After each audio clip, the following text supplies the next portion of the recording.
that's probably the best way that you can warm up the pipes is with a little bit of jazz. Hey, everybody. This is Vic. I'm the producer, also known as Producer Vic, sometimes. I wanted to just pop in and let you know that today the boys are going to be talking about Dark. That's Dark with a D-A-R-K, not Dock, which is where I keep my boat. Alright, you got me. I don't have a boat. I just wanted to sound like a big shot. So here we go, Kevin and George, with the #1 podcast recorded in Los Angeles that has to do with science fiction told to you by two dads over 40. It's a very select group, very niche, and I gotta tell you, I love it. So here we... I forgot what I was gonna... Go!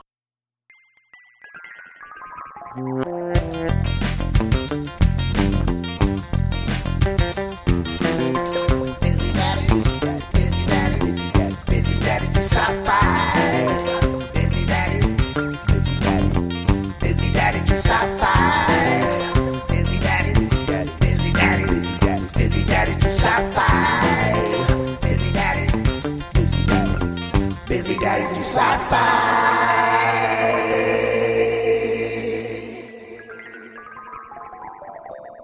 I think it's you, though, man. He's talking about you. I think it's more of a team. It's a Really? team effort. There's two of us. Yeah. It's plural, dads. But every time I get near the hole, you say, get back. I'm not supposed to do it. Are we talking about the same thing now? You getting near the hole? Well, like I don't know, the region. Every time it's you your domain. get It's near your the domain. Again, I'm really confused about what we're talking about here. Every time you get close to the domain, the region, I sort of I buck a bit, is what you're saying. Woo! Like an ice cube. I'm not a piece of meat, all right? These segues need to be treated with the utmost care and respect that they deserve. I'm just historically not satisfied with the idea that maybe you can handle them the way I have. Well, producer Vic said when he was listening to playback, he was noticing that I was seemingly getting closer to them and probably going to be better than yours. But you kept trying to hold me off. And what is that thing you call telegraphing me a signal like you're about to make it? That's when I say, whoa, Kevin, stop. No, not those. We edit those out. Yeah. One thing I've always been amazed with is Vic's ability to divine.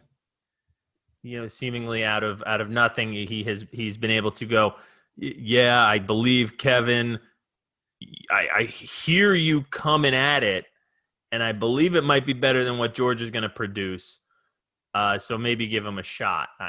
Well, that's, you know what? I can respect his intuition. I think he's sensing that words I might be saying could be happening to be segueing more efficiently than other words that are what? Yeah, you are clearly very adept at putting these together. Yeah. Hey. All right. Adept, So man. fine. I'm big enough, and we've been doing this long enough where I can take notes from management. Well, I don't see. That's the thing. See, I don't even want a part to do with the segues. So this is control that you don't even want, that you're trying to.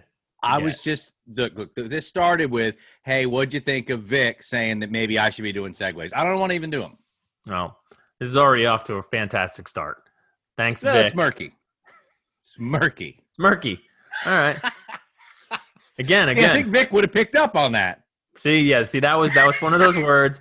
He would have gone, "Oh, that Kevin. Give him the reins." Kevin was about to segue the shit out of that. George just he bucked him away from the region. Whoa, hey. Okay. Well, it's weird doing this in broad daylight. Well, yeah, busy dads do sci-fi by day. Morning Joe. Yeah. Morning Joe. Yeah. We are officially sitting here at the morning in the daytime, which is the opposite of another another type of light or lack of light. See what I'm doing here, Kevin? This is how the pros do it.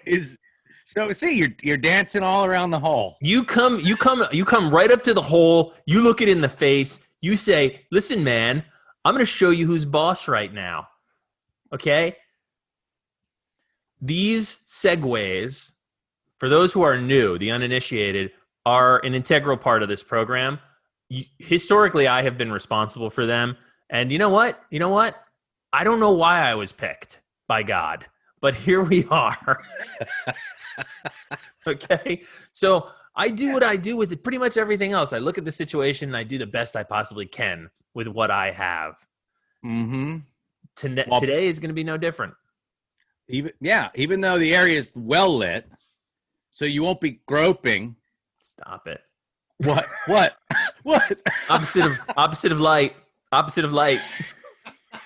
That's it.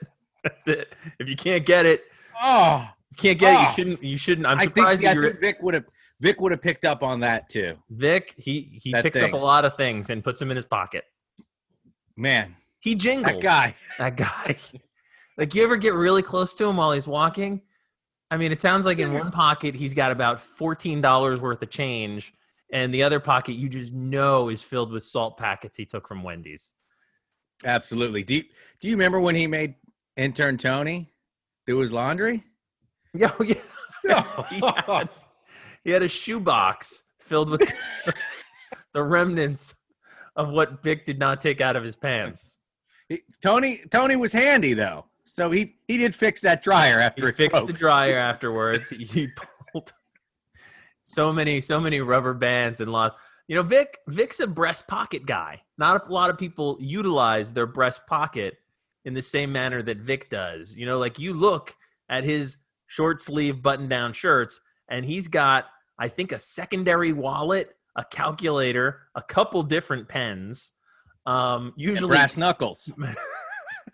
Brass knuckles and a rolled up belt just sitting in his breast pocket there. He's a solid salt of the earth. Wendy's salt of the earth, you know? Yeah. So,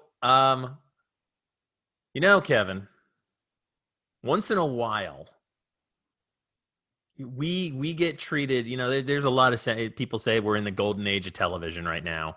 And that has been happening for a while now, right? We are so inundated with quality TV that it is hard to actually, you know, find something that rises above how good a lot of things are. And there's a level of truth to that. I do feel like there's a lot more good TV now than there has been, you know, in like the 90s and the early 2000s. A lot more things are kind of being given a chance. We're going to be talking about something that is intimidating, perhaps. There's something about this that was a little like, you know, the moment you are treated. Have you had the experience of telling other people about this show and them asking you, like, what is it about? You know, I just start to go, you know, it's this thing. Fuck it. There's no way. That's it. I usually say something very basic, right?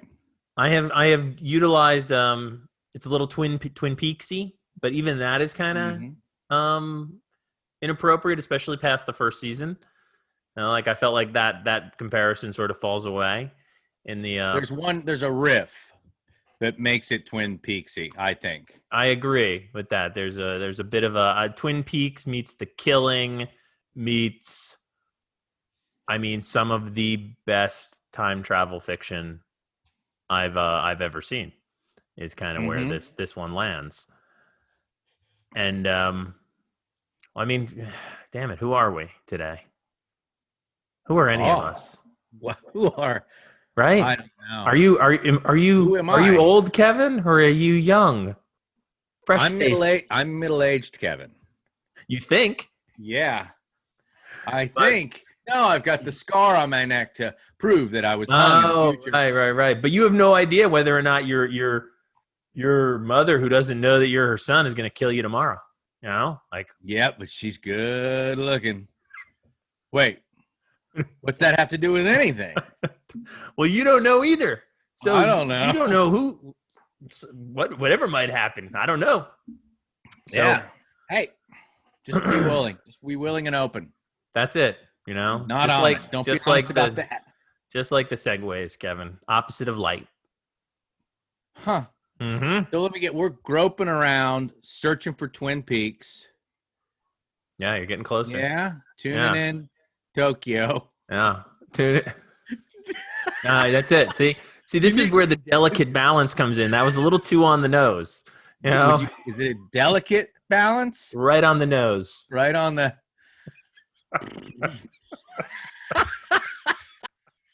Kevin, it's an audio This is not medium. a visual medium. It's not a visual medium.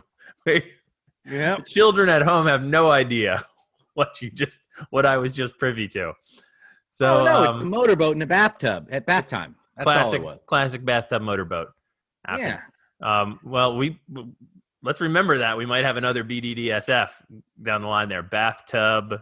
Anyway, who are we? We're many things. We are many things. In the spirit of where we're going to go today, listener, I'll kick off mine. We are Brementown Dude Diddles Space Female. Whoa, what?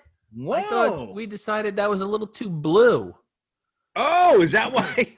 Hey, you're supposed to notate that if I'm not supposed to say it. I thought we were Black Domes Destruct Small Fraulein. Fraulein? Yeah. Oh, no. We could also be Biblical Dudes Decide Scripture Fails. Oh, that Adam. What a scamp. So, if you're still with us after 20 minutes of us discussing the purpose of the universe here, we will, without a doubt, in this episode be talking about the German television series Dark. And whoa, how do you talk about this show, Kevin? I mean, what is the same way someone says, "Oh, I've heard that. What is that? What is that about?" How do you take 3 seasons of a show, whittle it down into a podcast? Do you just accept, oh, it's going to be a horrible podcast? Yeah, well, if the fan mail has shown us anything, and thank you, listener, for your letters and emails. They said, hey, do you think maybe you could do longer podcasts with just total detail involved? And Vic agreed, which is why we can't do that. We cannot do that. We have to rebel today. Well, he said he called me. It was like 2:30 in the morning, which is not unusual for Vic to be calling either of us at 2:30 in the morning. And I picked up the phone. I said, "What's up?" He said, "Longer, more confusing." And then he hung up and he sent me an email 5 minutes later with the exact same words: "Longer, more confusing." I feel slightly beholden to Vic on a personal level. I do agree with Kevin that I think that we would be doing a disservice to certainly our listener if we just took Dark from the first episode to the last episode and ran through everything. Frankly, I don't want to do that. I mean, I can't remember it. It's become an essence, which I did enjoy about this show. That's a fantastic way to put it. To get someone kickstarted, I might say there is a brutal murder in a small town, and then there's time traveling whodunit. That's usually how I'd kick it to someone. And then let it go from there, because it starts right. There. Yeah. If they keep watching. So I wanted to watch the whole time. I'll say that much for the show. And I enjoyed it, but it's sort of just got way out in a way that I was still enjoying it, but like I didn't want to ditch it though. I didn't stop. I at no point. But it got way out. I at no point wanted to. Now this show exists over 3 seasons. I feel like you could kind of break them up a bit into books, while at the same time it being a fantastic connective story. And we'll get into a little bit of why why it seems there's so much forethought into all the strings that go out there. To just illustrate a little bit about why this would be a fool's errand, like you can take one character, you could take like Hannah, who is you could basically say Jonas, a young teenage boy, is pretty much the main character of this story. He's the one we begin with. His father kills himself in the very first episode, and he then goes on a journey through time in multiple worlds.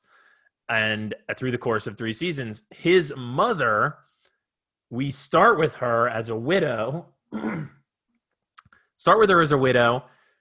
Who has lost her husband. She's then having an affair with another man. She is then very manipulative, kind of just small towny, gossipy stuff. Horrible. We see her in the past, but at this point, she's not aware of time travel. Then her son from the future tells her, I'm from the future. Time travel is possible. She goes back to the past, confronts her, sees both her husband as a child, sees her current lover in a mental institution, then lives in the past, has an affair with a man in the past. All this stuff ends up dying in the past, being murdered by a far future version of her son. That is one character in this story, of which there are probably over a dozen that have similar trails. This show is very much like, let me introduce you to someone who is seemingly disposable, like the investigator, Tiedemann. And seemingly you'll see him 2 episodes and not care about him, and then 2 episodes later you're now invested in this guy's story because you've met him as a young man, you see his family. Like, all this stuff happens through the course of 3 seasons, and none of it is really terribly disposable. Well, and so I'm wondering just now as I sit and listen to you talk about it, is this a massive success and one of the largest and twisted time travel undertakings? I'm trying to think of everything that I've read or watched, and this could be the murkiest, and honestly, with the assistance of some summaries and some YouTube people who clearly use their pandemic wisely, I don't know, have shown like this might be the most twisted up thing that there is. I think, George, you probably can speak to multi-Earths and comics with some fans that have probably had to keep more in their mind. Yeah, without a doubt. So what we essentially do is with each piece of this story, and this is also sort of why it would be foolish to go through the series in its entirety. We get the punch at the end of each season. In the first season, we've gone primarily into the past, and then the last episode of the first season, Jonas is in the future. So now we're going, okay, future time travel is now also possible. The second season expands upon the story, and at the end of the second season, we are treated to another punch where a character who has just died now walks through the door, standing over her body, and we see that multiple Earths are part of the storyline as well. Mm-hmm. And then the third season continues and expands upon this story, and essentially what you get is, can they pull it off? Can they really, within a last episode, each episode about an hour long? I mean, the episode right before the last episode, I was sort of in I still don't know where this is all gonna, what's the knot that's gonna tie it all together zone, So can you do this? Can you do it? And literally, I had looked at the length of the episode because I was wondering, and it's an hour and 13 minutes. Yeah. So in 13 minutes more than your average episode, can you do this? The short answer from this busy dad is yes. I liked what was done. So, equally short answer: can they do it? Yeah, they did. You know, like we had a quick conversation, me and Kevin, just a little while ago, in which I said things happened that I didn't want to happen, but that's okay. Because what I felt like I was given with the resolution of this story was an incredibly coherent, respectful way to end the story. While I can also kind of go, I selfishly wanted this to happen, or I wanted this, I wanted this. I mean, I think this podcast would be best served by simply talking about that last episode, because we would never be able to. I can't hold all the details. You could say Marta, and I'm going to confuse her with Hannah. You can say I don't remember what Magnus's girlfriend's name was. You know, Yeah. There's literally there are like family lineage charts in different rooms in this show where you could like pause it and try and read it and figure it out. But it gets mega confusing, but there was something that I was disarmed by that I enjoyed, just sort of like the feeling of like, oh, someone else was going to step in and be like, I'm your future you. Here's the new message. And I enjoyed the space. While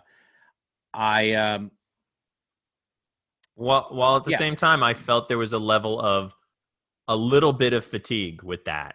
That there was as I was watching it, I never wanted to stop watching it, and I never felt like anything was disposable. And you could say that there's a binge aspect to what I did that made it go, maybe I shouldn't just watch 10 episodes of this right in a row, pay it a little more respect than that. But at the end of the second season, with the punch of the multiple worlds, I was kind of going, oh, we're just going to do this. So each thing is going to be just a new, oh, guess what? Now we're in space, motherfuckers. You know? Yeah. Which doesn't happen, but it kind of had that like that sort of, all right, let's just pull the curtain on the next science fiction trope to it. Well, and so we should say that the range of that this plot covers is what, 1822 or 26 to 2053 or something, right? Yeah. And with very little, there's an overarching idea that everything happens again every 33 years, and that there's and that's another thing about the show. The show is rich with commentary about humanity, and the differences between. Well, I mean, I think it might be best to just talk about like the initial conception of these worlds, you know. So I mean, essentially, Kevin, if you want to like build the world, you know, as okay, Altman. No, I mean, well, what created it? You know, like what was so that's to the point of you didn't want to see certain things happen to certain characters. First of all, I remember reading about the guy who wrote The Wire and how he said the gods of The Wire are going to kill whoever they need to make these stories. And I've sort of taken that and called it a signifier of a good story. Yeah. You don't know if whoever, I can't remember Wire names, they're going to die. And certainly they do. And so people who we think traditionally should make it through a story don't. But literally, this 3 episodes spanning from the 1800s to the mid-21st century is based on information that is, I would say, that gets less than 20 minutes of the total minutes of the entire 3 seasons. And that is a car crash that a scientist's son, daughter-in-law, and granddaughter are in, and they die.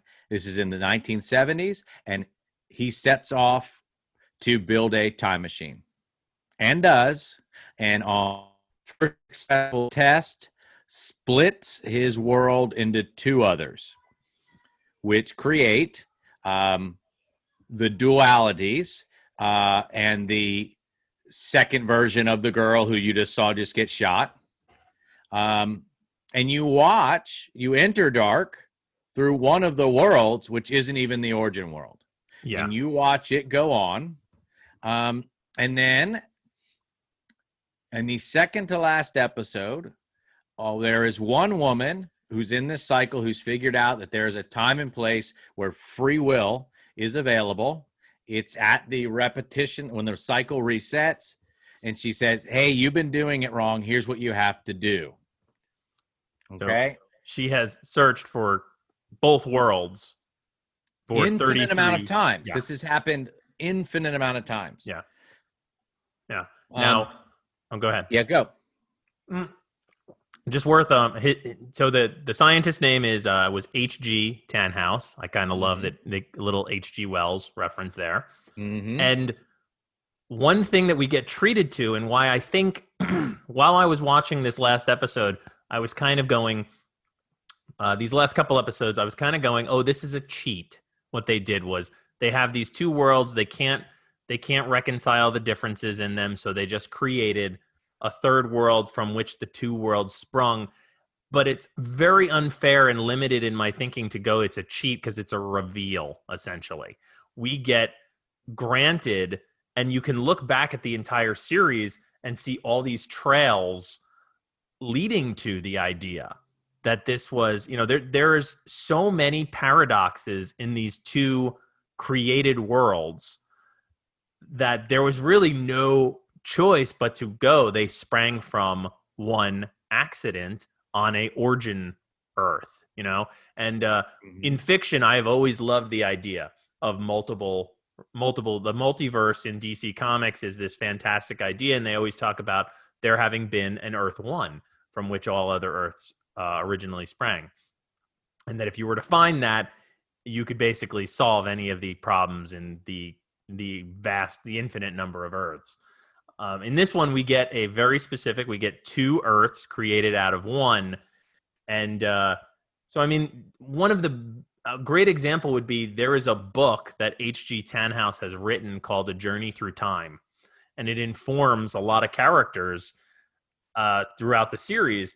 This book seemingly had no origin point, though. It was taken by one character from the future, brought back to H.G. Tannhaus, so then he has the book that he now needs to write.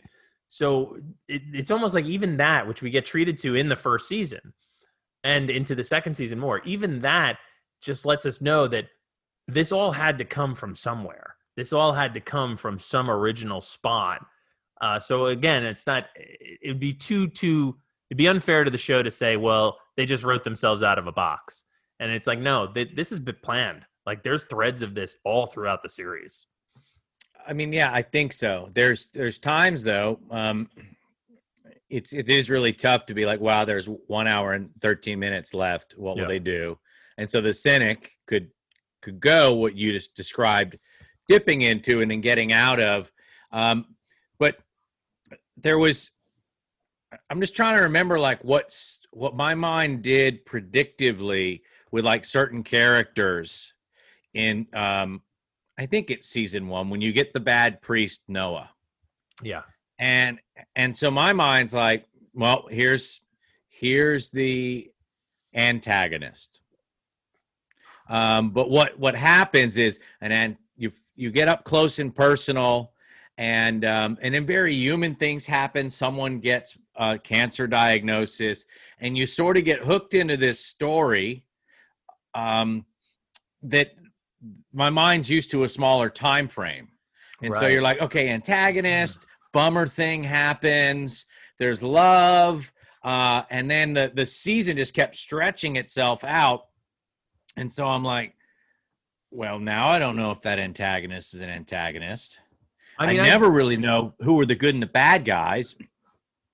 And And it's really funny because it takes time to actually stop and think about this now, as I have since last night when I was thinking about this episode being recorded, that like how sort of artificial the first world we see, World 1 and World 2 are. But because they were blown out of an origin world, they would be almost caricatures, that infinite way they keep going through it. So an antagonist looks very antagonistic until you're told that those are the good guys. And it's entirely. Yeah. I don't know. It just, And I think that just happened for me, by the way. No, listener. that's fantastic. Well, it just happened to me through you right now because you are given these. I mean, the name of the show is Dark, and we're given these. Alexander, who runs the nuclear power plant in town, which the entire town is based around, and he looks like a villain. He just kind of looks, and we're kind of like, oh, I was sort of like, there it is. There's the government bad guy, the selfish businessman who wants to keep the cops out of the nuclear power plant site. And then we're delivered all this backstory on him as a child. And him as we see him as a loving husband who wants to take care of his wife. We see him as all these things, and it just breaks down all these archetypes. Even when we are treated to Adam, who is seemingly a master of time travel, he runs this group called Sigmundus, who they are the travelers. And there's two rival groups. One is interested in ending this consistent loop in time, and the other one is interested in perpetuating it. And both of them don't realize that they're wrong. Like that, neither of them realizes that what they're after is impossible, and that really what they need to do is go back to this original Earth and stop the whole thing from happening. Because to confront that means confronting their own lack of existence. Like the main character, Jonas, who through the course of time travel morphs into the burned, grotesque Adam, is essentially the goal that he wants would mean his own non-existence. Right. So in order to, and that's kind of what we're treated to in the last episode, is these worlds and the people in them are not supposed to exist. Certainly not this way. We are all involved in endlessly repeating cycles of misery, cynicism, and depression as long as we are sprung from this man, this scientist's original pain. And that pain is something horrible happened. My son, his wife, my granddaughter died in a car accident, and I need to change that. And so that's a trauma, which one could say, this thing could just be all happening in his mind, a la the Saint Elsewhere snow globe. But adding to that is the night that accident occurs, the father and son are fighting because the father is so absorbed in his own scientific pursuits. So you add layer of guilt and shame to the then traumatic event. The whole thing could be, Adam and Eve are names of the leaders of the two groups in World 1 and World 2. Adam and Eve are Jonas and Marta. And, you don't have to be a rocket surgeon to realize that if you start using Adam and Eve, you're going to press buttons. And, some people believe that Adam and Eve in the Garden of Eden, that's all just a map of the human psyche. So again, tons of stuff going on. Yeah. As far as what's happening in this thing. Adam maintains a few times that his goal is paradise. Mm-hmm. That he has this idea of paradise, and illustrates later on by saying that paradise is in he ends up by eventually saying it's total darkness. It's lack of existence and peace. essentially, what he equates to peace. And he has done this enough times to see that all that's happening is this endless amount of misery that people are engaging. And it really, it is very, very vital to point out this show is very joyless. I maintain a lot. Yeah. I derive a lot of joy from engaging in this story, but watching these people, there are a lot of tears and blood and misery and hurt going through this series. Yeah. And all based on desire or attachment or aversion, which are the three poisons of Buddhism. But if you think about it, there's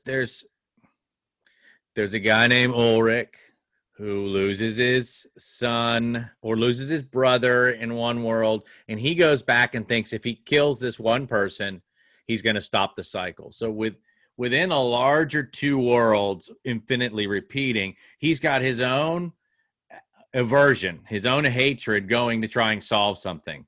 That guy's wife, estranged wife, she ends up traveling back in time. She gets onto a theory. I know how to get my missing boy back. She needs a gate key to get into the nuclear power plant, to the mental hospital. Mental hospital worker is her mom back in the 80s.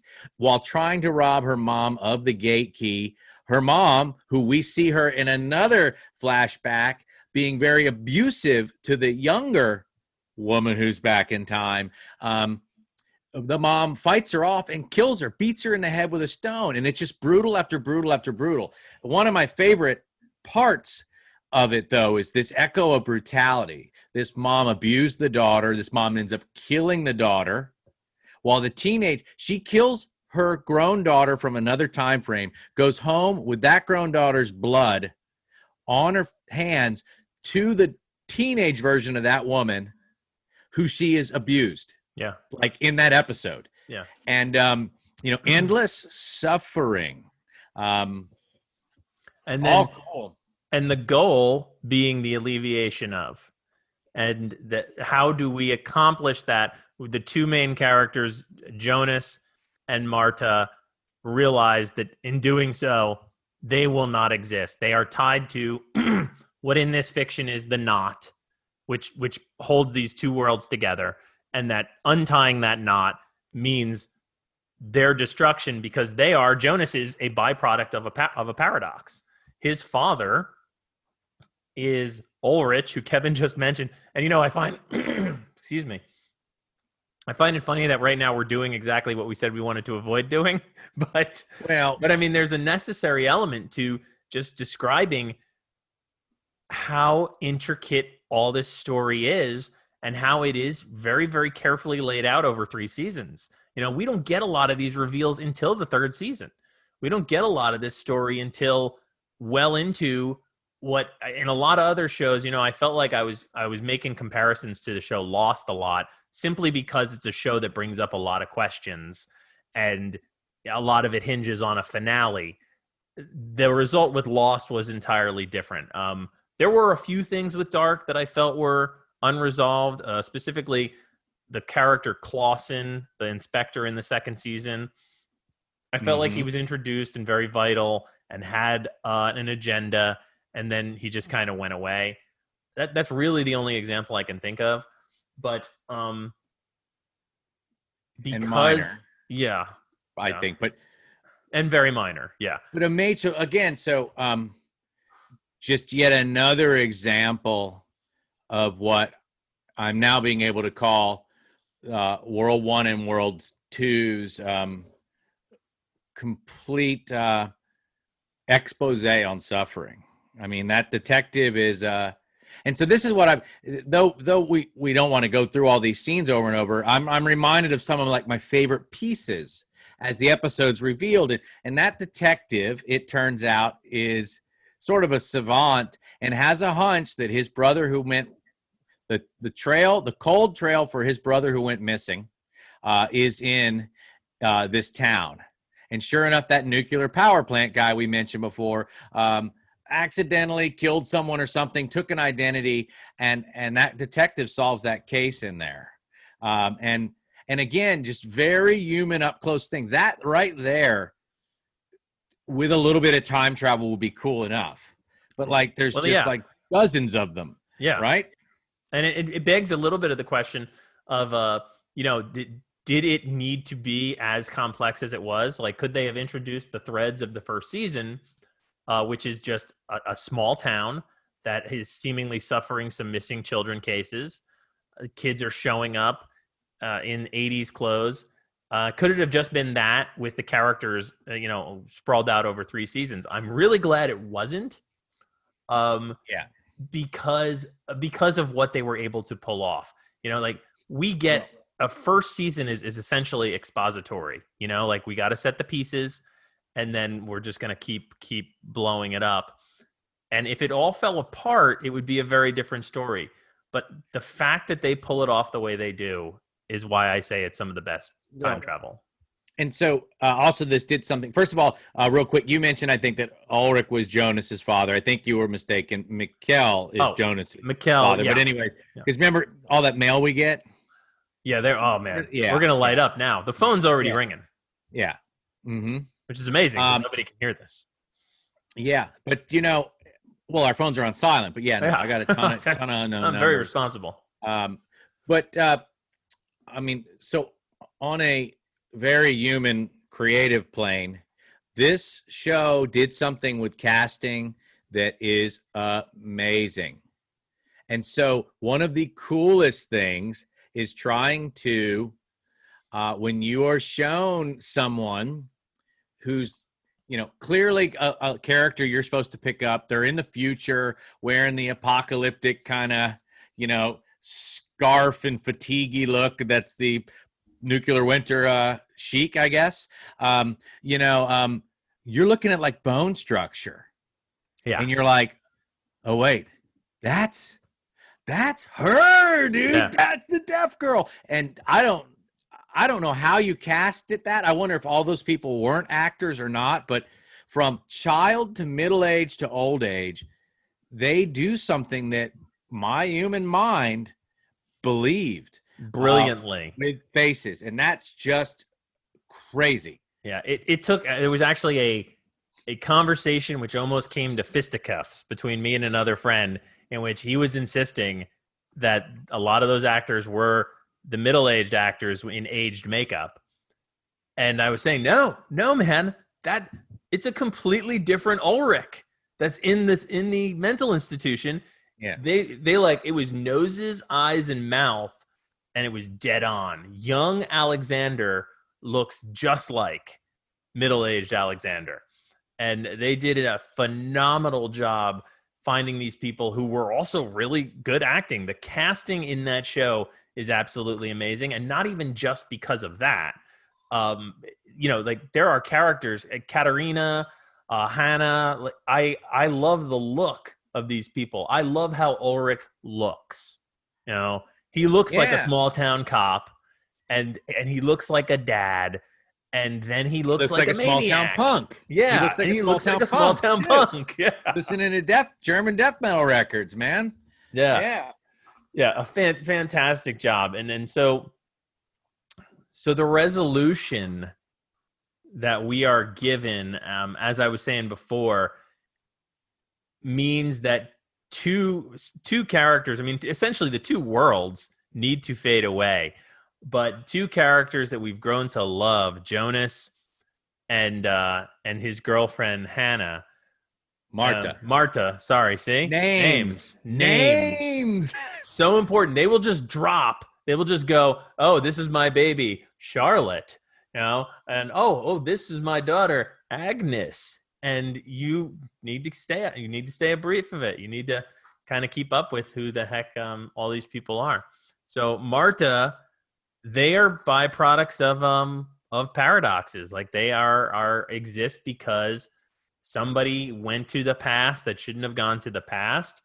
And so their father is also their uncle and all these things. and they will not exist in this uncreated in this origin world. So that's why I can look at the finale, which is kind of brilliantly summed up in one final scene in this origin world. I can look at the finale and go, that was really, really good. But some things happened that I didn't want. I wanted Jonas to be there and not to have faded away as a result of his own heroism. Yeah. You know, You come to like him. But, it's funny because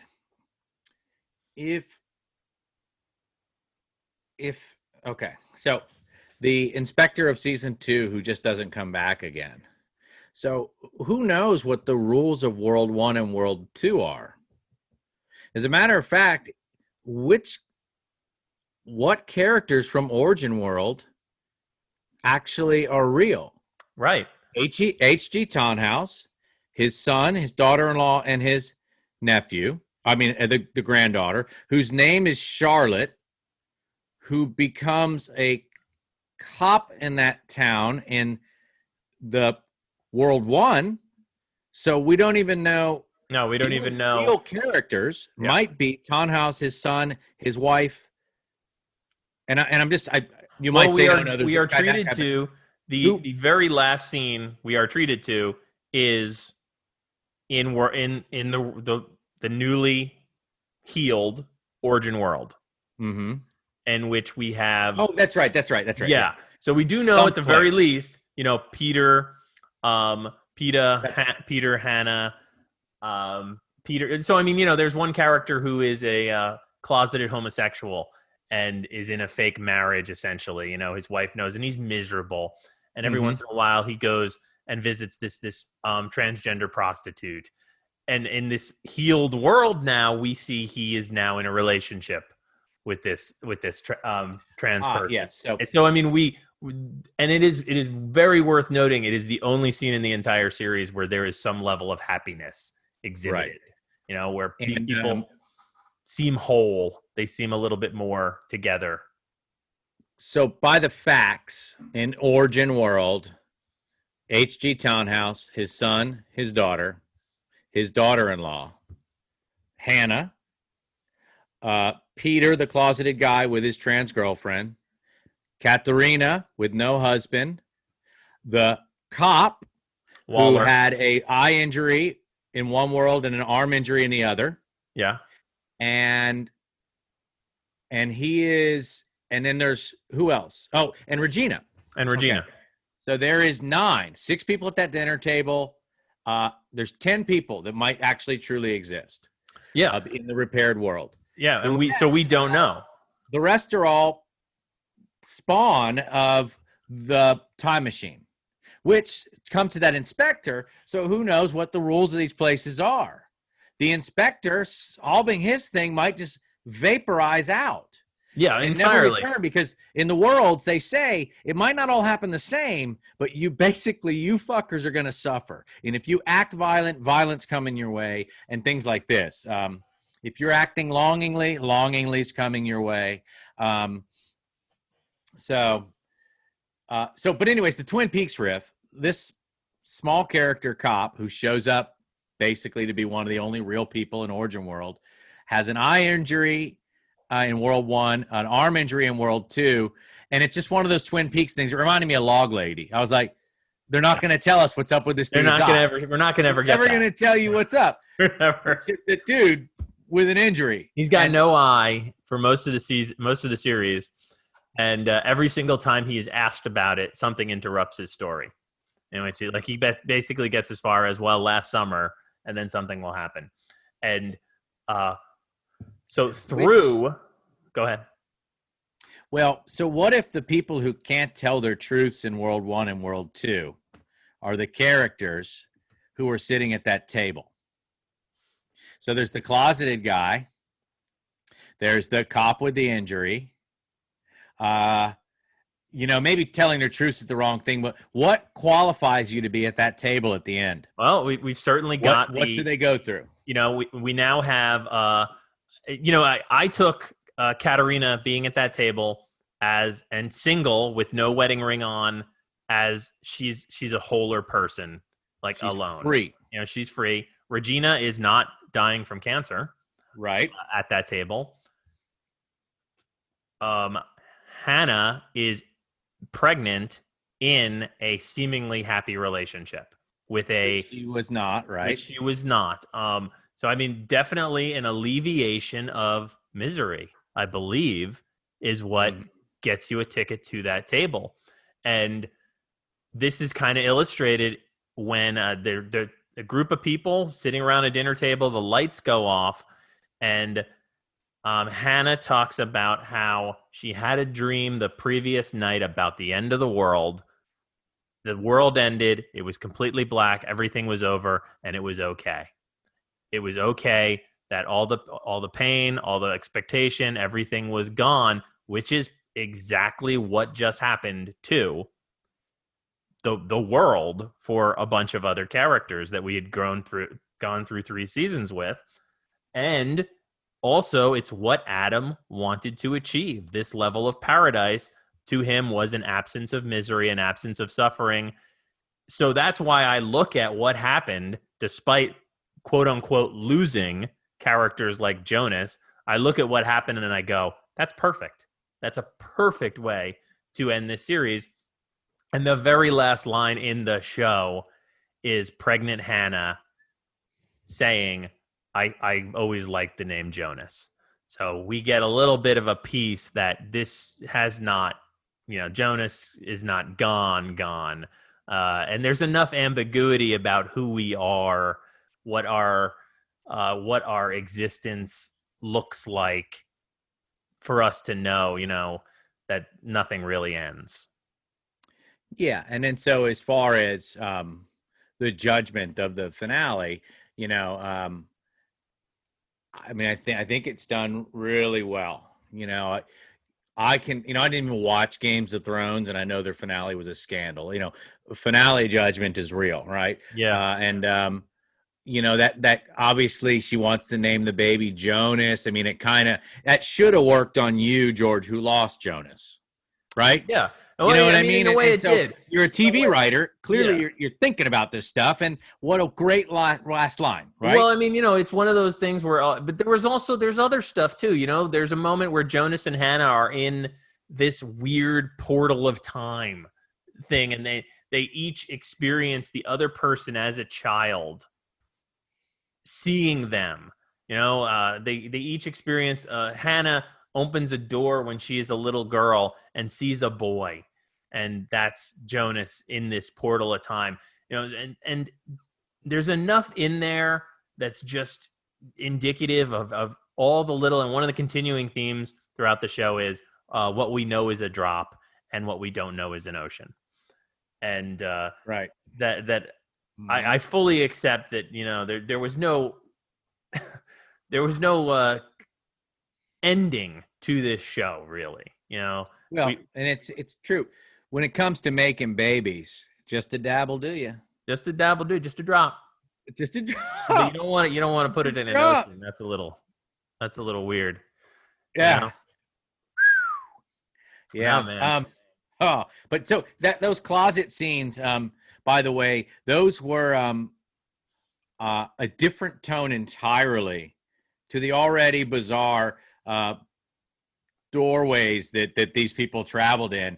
And those were really cool things. I mean, that's like, I can't say I have something exactly like that from my childhood, but I was like reminded, that's when like your kid says stuff to you and you're like, how come you just said that, man? Yeah. No, there's nothing in there but a closet, bro. You're right. It very, very suddenly took the show and kind of made it magical to me. Yeah. And it had not done that yet. Like there was definitely some intrigue and stuff like that, but a lot of it was rooted in science fiction and rules. This show had rules. There were certainly rules of this realm, and that took the whole thing and just kind of went, wow, how friggin' great in storybook that just became. Well, and you said magic. It's like Peter Pan. It's like, you know what? This could all happen in one dream. one night, right? You know, but and that's what a kid might have done with it. You know what I mean? So Yeah, man. And I mean, mix in the fact that throughout this whole series, I got emotionally invested in all these characters. You know, there was a heavy amount of, I felt when Jonas cried about things. You know, it was man, when you get delivered this idea that in the first season, the reveal that, the bearded guy who we've seen the first season is Jonas. I felt that when we get delivered the idea that Adam, who is the bad guy, is Jonas. I felt that. I felt this whole show. It was damn good, and I feel like I did approach the region, looked into it, and just shouted into that abyss. Hello, dark. Yeah. Is there anybody in there? It's so dark. Did you just do a time travel segue in which the whole thing that you tried to get to there earlier you just did now? I understand why you would think that, Kevin, but the reality is I'm not the George you were talking to earlier. I'm Earth 2 George now. Earth to George. Earth to George. Hey. Yeah. Oh yeah. My receding hairline is on the right side. His is on the left. Yeah. You know, did you catch that? They flipped the hair lip. They flipped the hair lip. Would I? Can you tell that joke anymore? I don't think so. Actually, back in 2012 you couldn't tell that joke when I was telling it. Yeah. Hair lip, would I? They flipped the old script there on the scenes. So does that mean if you just time travel segued that what we just recorded was basically the 11 minutes of banter we usually have to perform before a segue? No. What we just recorded was 3 years worth of meaningless character-driven story that we could just sum up in about 10 minutes of talking about a scientist and his son dying. Yeah, we just cap it all off. Did it scare you that when intern Tony mentioned he's starting to edit on Pro Tools, he showed us a tool belt with tools on it? No, because I saw the price tag was still hanging off the tool belt, and it's a very expensive tool belt. So I was completely fine with the, I'm not a techie guy. If he wants to go out and spend a little money so that he can work with Pro Tools, then let him do his thing. I mean, that's just yeah. I'm not a techie either, but I think Pro Tools is a way to digitally audit things like this. Well, I don't know. I mean, Vic told me that I should be using Photoshop to do our Instagram stuff. So I've been going all over town looking for a Photoshop, and you really can't find them anymore. No, you everything can't. is zeros and ones now, and it's a smaller and it's a sadder world as a result of it, Kevin. What I really want to do, man, is I'd like to sit around the table, have dinner with you, and a couple middle-aged women and a transgender man, and just really and see where the wine takes us. Yeah. Woo! Oh boy. Well, for a temporary moment, that will solve self-centeredness and selfishness, George. I hope so. But it doesn't work in the long run. In the long run, we gotta get someone to make self disappear, just vaporize into crystals. That's funny you've mentioned long run, because this show will sustain. You know what I mean? I'm not gonna. Well, no, in my own head, like everything else sustains. Yes.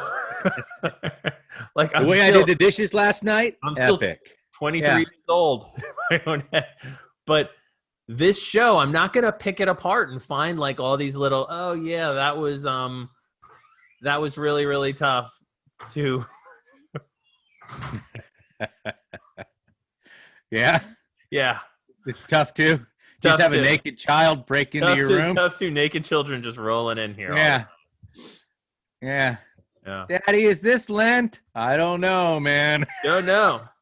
No, but you know what I mean. Like it will. I'm not gonna find a bunch of holes in the stories and stuff like that. I'm just gonna. It's gonna be great. Yeah. Yeah. Look, Ma, the wind ain't blowing. Everything's great. Everything's just great. We're in your head again, George? Yes, we are. Yeah. Uh-huh. Yes, we is. Yes, we is. It's warm in here. Yeah. Yeah. It's warm in this. Hopefully less than 100.4. Oh, is that still going on? What's that? Is that still going on? 100.4 or less? Yeah. You bet, buddy. Oh boy. Yeah. I clock in usually around 102. Like that's my baseline. I bet you do, man. I bet you do. My baseline. I'm real hot, Kevin. Yeah. Real hot. That's That's why I do the fucking segues. Yeah.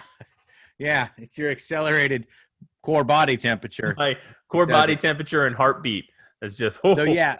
So let's rain check on dinner with a couple of transgender and middle-aged women until we can all gather together. I'm down with that. I want to play it safe. Yep. Yeah. Real safe, because just a dab will do you. Oh boy, in the ocean. I would say good night, nurse, here right now. But what I think I need to say is, nurse, where's my lunch? I like Jell-O and crushed ice. I'll say good night, nurse. See, that's what it feels like to steal something from you. You son of a bitch. Oh. Oh boy.